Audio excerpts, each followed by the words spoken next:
It's our healthcare. It is our entertainment. It is our education. It is every facet of our life that some of these legislators are saying, you are not welcome here. Yeah. Get out.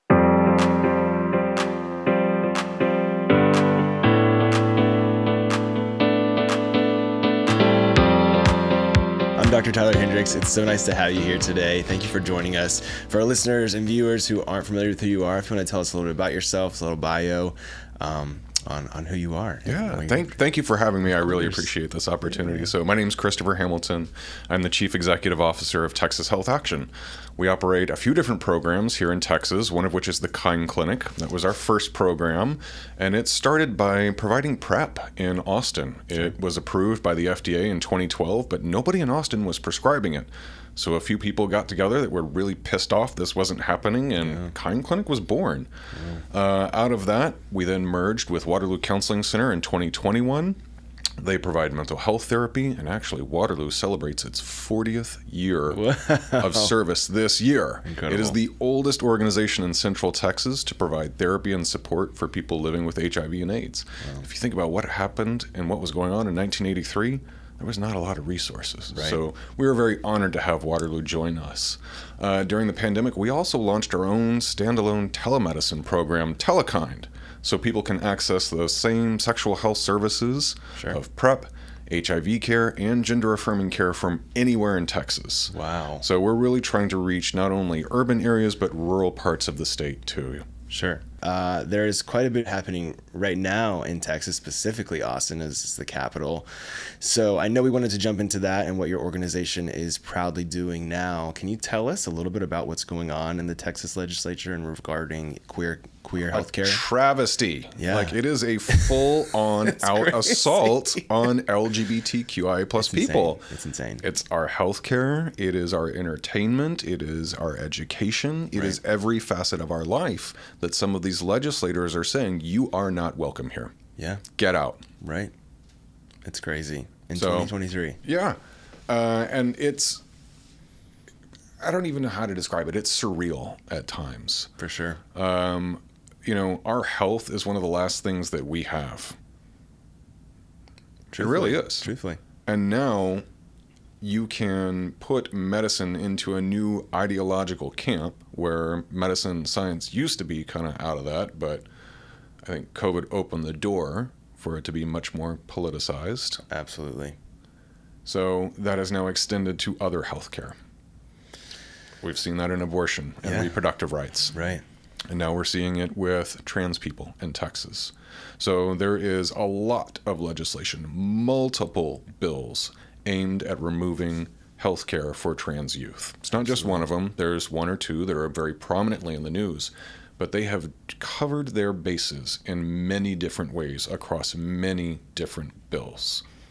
And it's not about safety. It's really not, because the same things, the same treatment, same surgery can happen for people that are intersex. Right. So it's not about that.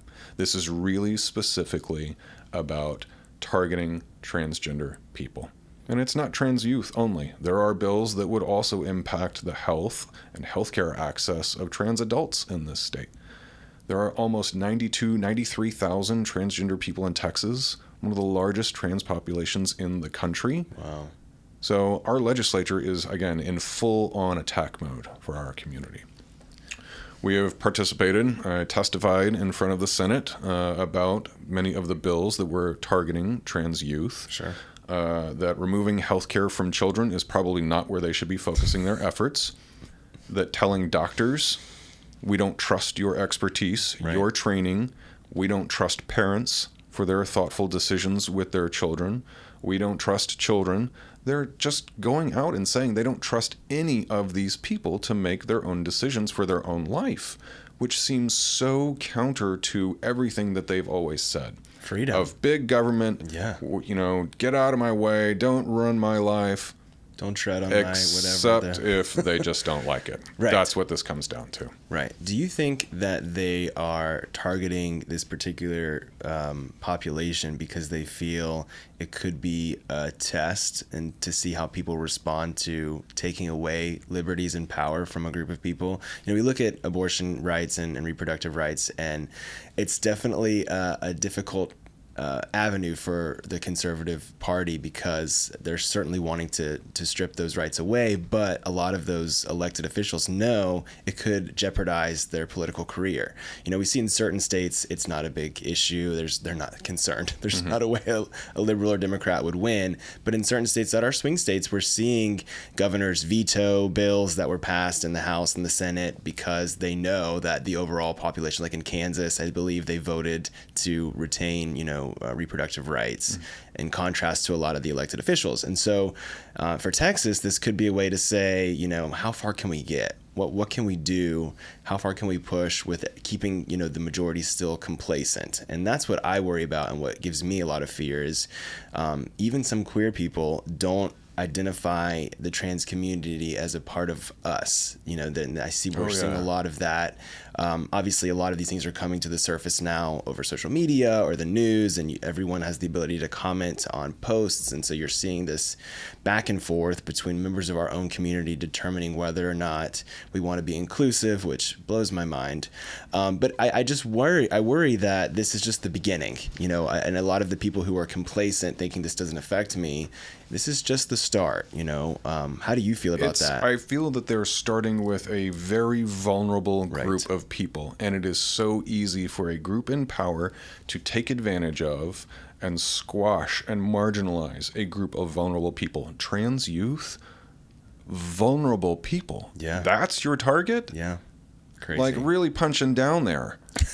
I mean, so yes, it is the start, right? They're going to start with that. And then we know that next session they're going to come for healthcare for trans adults. Right. I have no doubt that that will be next, just like they did with abortion. We'll go down to 15 weeks. We'll go down to 6 weeks. We'll go down to no weeks. Now we're going to criminalize you leaving the state. Now, what is next? There is no limit. What do you think their end game or end goal is for all of this? Is it fear? Is it control? I mean, I know we're getting really hypothetical here, and we have our ideas. I'm getting really fired up. Yeah, that's good. That's what that's what we do. Probably here. Not things that should be recorded at this point. Hey, the beauty of editing is always at our fingertips.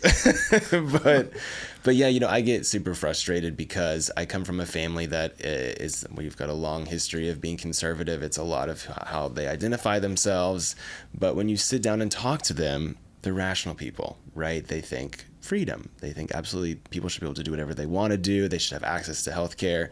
But then they hear it on the news in a different capacity. These are your tax dollars. This is the military government funding that is being used to help people transition, and then they want to transition back because they had made a poor decision. And they take these very abstract cases or things that may or not even be real. I was at a party with some family members of mine. It was a celebration of life, and they were talking about how there was a Fox News story about kids in middle school wanting to be furries. And I don't know if you saw this news story, okay? So I'm sitting there with my family, and I love them to death. If y'all are listening, I love you all. But I'm sitting there, and two are teachers. One teaches one teaches elementary school, one teaches high school. And she said, did you see that kids these days want to identify as furries or cats? And I said, I haven't seen that, but I did see the story on Fox News because other news networks were reporting on this crazy story. So Fox News was telling people that kids in middle school want to have litter boxes in their classrooms. Right. And they want to identify as a cat because they wear a collar. Wasn't all of this debunked? I mean, wasn't exactly. So kids, I wore, I'm sure, a dog tag at some point in my life. So who knows what photo they got of some too, kid. Military fetish. Exactly. Absolutely, still have that. So, so it's just funny because when they presented the story, they're like telling it almost first person as if they saw a child in their school identify as a furry. So I said, oh, they're like, this is happening all over the nation. I said, oh wow, is it happening in your school? No, not my school. How about her school, our cousin? No, not her school either. I'm like, oh, so just not anywhere you've seen physically or with your own experience, but what you saw on Fox News. And I think those little things, those stick with you. I can tell when my mom has been heavily watching the news based on her commentary. And it's tough because this is where they get the majority of their information. This is so much of what is happening in our society right now is that, and I don't know that everybody's putting all of this together, is that the enragement is engagement. Yes. For these organizations, exactly. And that's how they make their money. Yes. It's more eyeballs, it's more ears, and the more people that are fired up, the more they're going to watch them, the more ads they can sell, and it is this whole perpetuating cycle. So the more outlandish, ridiculous thing that isn't true that they can get you worked up about, Yep. that's money in their pocket. Yeah. I read this article, I forget, it was a really famous person who was talking about a newspaper that they were running at the time, and they wanted to do more good stories, more good news, and good news doesn't sell. Yeah, that's what they're posting back. We tried, but no one bought it. No one wants to buy things that are positive because it doesn't grab attention, right? And so the two things, in my opinion, that can create the most attention and the most draw from a community is either hope or fear. And hope is really challenging because hope means progress. And progress can go a lot of different places. It's very difficult to control hope unless you have a wide scope of ideas that are going to be pushing us forward. And so that's difficult to lead with when your party is conservative. Barack Obama did this, though. I know. That's the only candidate in my memory that ever kind of led with hope. Exactly. And that's why I think he won twice. An African-American man became the president of the United States over 10 years ago. It blows my mind to think about where we're at today. And I think, unfortunately, that is the way the pendulums sometimes swing. I think a lot of people were enraged and angry because we still are quite a racist country dealing with things that are still healing and a lot of things we don't even want to address. And so we, especially, I think, obviously I'm a white cis man, so I am, a part of that community who needs to take ownership of what I've contributed as far as being racist in some capacity. And I'm still starting to really understand and process the things that I may have done in my life that would be viewed that way, growing up conservative Christian in this sort of Southern upbringing. And I think it's okay. You don't have to be scared of yourself and the things you've done in your past. You have to own them, and so you can do better. And so I don't see a lot of people talking about it. I still don't even know how to exactly talk about it. I just know I need to say something so I can better myself. And hope there's people out there listening who may identify with some of the things that I've gone through or want to better themselves to be better allies. Hopefully they can see that it is a work in progress, right. But that's something that's going to take many years, I think, in a larger community to fix. And so I think we see a lot of that post-Obamaism is what has kind of got us to where we're at, is a lot of fear and rage that came from an innately, racist society. Oh, yeah. I just have this kind of hope in the back of my head that these are the last gasps out of this, I don't know, hateful group of people. Me too. And that this is finally the end, the death rattle of whatever this group of people is, and then finally we'll be able to then progress again.